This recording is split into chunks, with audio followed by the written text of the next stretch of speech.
Hello, everybody, and welcome to 3 Words, a podcast about the simple and yet the very strategic choices that each of us can make every day to become the best versions of ourselves. I am your host, Dr. Michael Brown, and as a business consultant and life coach, I have seen over and over and over again with my friends and my family and my colleagues and my clients how every moment matters, how each choice counts, and how the investment we make in 1 minute can actually have a greater impact on our lives than what we do in an entire month if we choose to execute powerful, purposeful, and positive choices. I am so honored to be here with my dear friend Gabe Dunbar. He's a part of our DMB coaching team, a part of our coaching community, consulting community, and it's great to have this conversation with you, Gabe, today. What are our 3 words for today's podcast? Today, we're talking about admit your mistakes. Admit your mistakes. Now, what I love about you, Gabe, is in my friendship with you, I have found that you are willing to admit your mistakes, to own your shortcomings. I hope that I do that with you as well, because I think one of the things that we're committed to as friends and even as a coaching community is that we want to live lives that are humble, lives that are transparent, because it's easy to pretend. It's easy to put on that mask that we have everything going perfectly and that there are no issues, but true influence, true impact, and there's this word, integrity, it's a result of humility, transparency, and honesty, and the willingness, quite honestly, to admit your mistakes. I mean, we all know, Gabe, am I not, is this not true, that we all know, and you mentioned this earlier as we were just having a off the script conversation before the podcast, that everyone's imperfect. Right. We know everyone's imperfect, and yet we spend our lives trying to prove to everyone around us that we are perfect. It's crazy. It really is. Well, and it's interesting because I feel like we all feel the pressure to give off this public perception, this image that we have everything together, right? We have it all together. We've got it all figured out, whether it's professional lives, personal lives, relationships, finances. We have it all together. But it's funny because on the back end, we all know that none of us have it together completely, right? But we perceive and we project this image of ourselves that we do. And it's interesting because in my life, when I'm looking at people, I want to connect with people. I want to be able to relate to people. Sure. And I can't relate to people that look like they have it all together and don't admit their mistakes. You know, it's interesting. I think the 10 most important words in the English language are these. I was wrong. I am sorry. And will you forgive me? Powerful. I mean, it's a real apology. I mean, an apology is not something that says, hey, I'm sorry that you are so sensitive. Yeah. Or I'm sorry if that hurt your feelings and you have a hard time dealing with, just a little bit of humor among the friends. But to really just say, and that's why I love those 10 words, there's 3 really important parts to admitting your mistakes and to asking for an apology or asking for forgiveness in light of an apology. And that is that first thing, that I was wrong. And not I was wrong, and here's my reason why I was wrong, or here's the excuse I'm going to make, but literally, I was wrong. Right. And right on the tail end of that, I'm sorry. Like, genuinely sorry. And will you forgive me? And I like this idea of will you forgive me? Because when you ask that question, it solicits and invites a response. Right. That a person needs to say, yeah, I've forgiven you. And it's okay. And our relationship is restored. And it's funny, I've had conversations about admitting your mistakes in a variety of contexts all over the country as we talk about these things as a coaching group and as a communication group.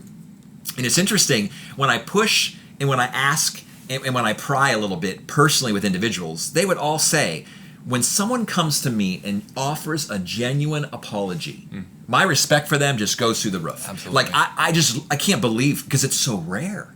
But we tend to think the opposite will be true if we offer an apology. If I offer an apology to you, if I admit my mistakes, you're going to use it against me. Right. You're going to see me differently forever, and that your respect of me, which quite honestly was a facade anyways, if I'm never acknowledging my mistakes, it now drops down. Yeah, absolutely. Well, and I think that's why it's difficult to admit your mistakes, right? This isn't natural. We've created this environment where this isn't the norm, although it should be.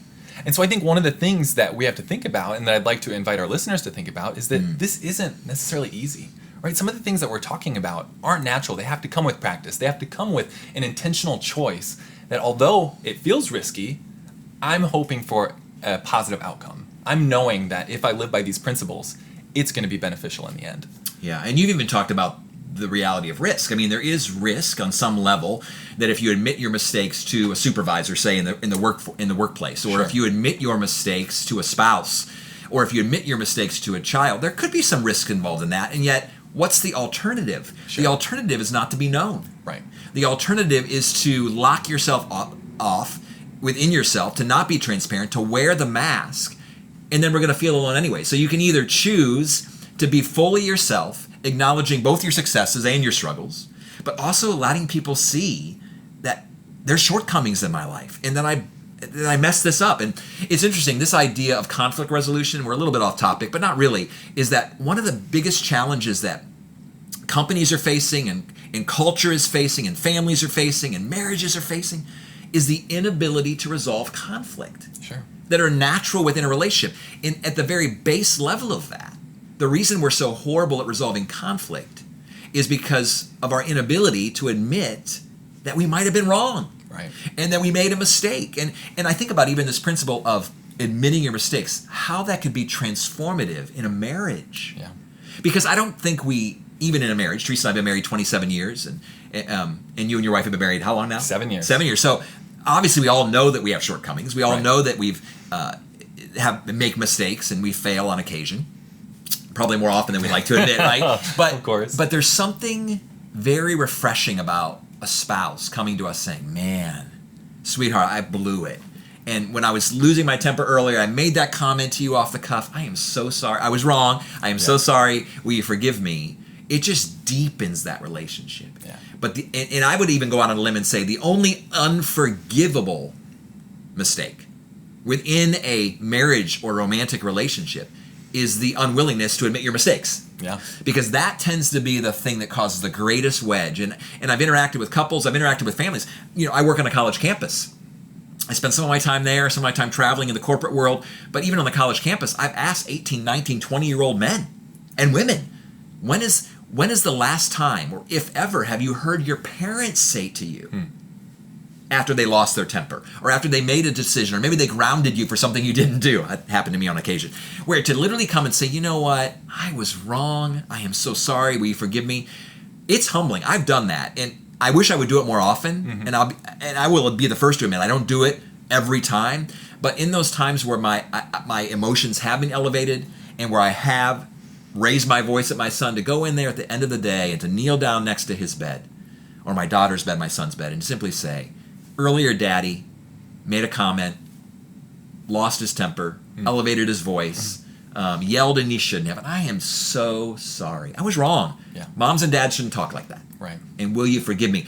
And just the way that relationship just deepens in the moment is absolutely astounding. No, I totally agree. And thinking about being a father, I have a 5 and a 3-year-old. And so Okay. thinking about that, I had a recent experience where I had an opportunity to share with my daughter a life lesson, right? So we actually captured a chipmunk, a rascally rodent in our yard. Okay. And it actually died in this trap.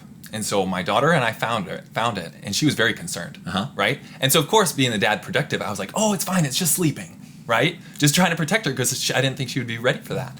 And so we talked about it, and then I carefully threw it out in the field so she wouldn't see it. And then later that night, as we were going to bed, I realized I missed a really important opportunity to also talk about mortality, because I think that's important. Sure, absolutely. And also to really teach her to show her that I was willing to show that I was not totally honest with her. And so I had that conversation with her. And it was really interesting to see her little brain try to wrap her mind around it and process it. And eventually, I think she really got around it. And after I apologized, she saw that I was genuine in that. And I'm really hopeful, although I don't think she's totally able to process that yet. I'm hopeful she's able to see that transparency. Yeah, your kids are really young. I'm just curious, too. I love the story. Have you ever read the book to them, Everyone Poops? You know, maybe with potty training, yeah. Okay, so it's interesting. There's a book out there, supposedly, I just learned from one of my coaches that there's a book out there that sometimes you read for potty training, Everyone Poops.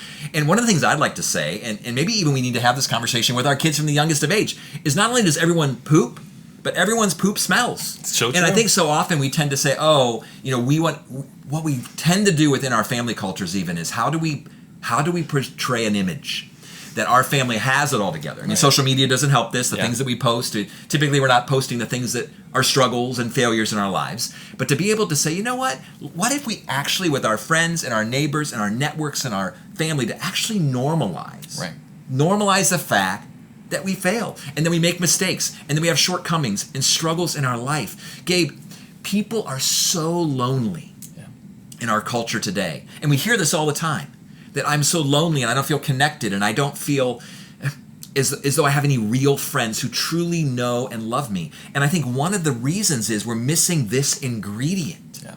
The ingredient that actually is the ability to come to someone and say, I'm struggling, I've failed, I've made a mistake, I let you down, I shouldn't have said that. It deepens relationships when we do that. And that's really, I think that's the problem, is that apologies and admissions are so rare, if not often non-existent in our culture. Yeah. And what if we actually brought apologies back? Sure. What if admissions became vogue again, where it's as though it never was? I'm not sure it ever was, but the tendency is to hide and to protect and to mask over the very simple reality that we all make mistakes. I want to make a promise to our listeners even today, and that is this, that asking forgiveness, that admitting shortcomings, it actually is not a threat to your relationships. It's not a threat to you becoming the best version of yourself. It actually breeds respect from others. It deepens your relationships with others, and it just increases your capacity to be fully you. Because part of being you is acknowledging both the successes and the mistakes. So I just want to encourage us, me included, admit your mistakes. For life coaching, consulting services, or to hire a keynote speaker, please visit dmbcoaching.com.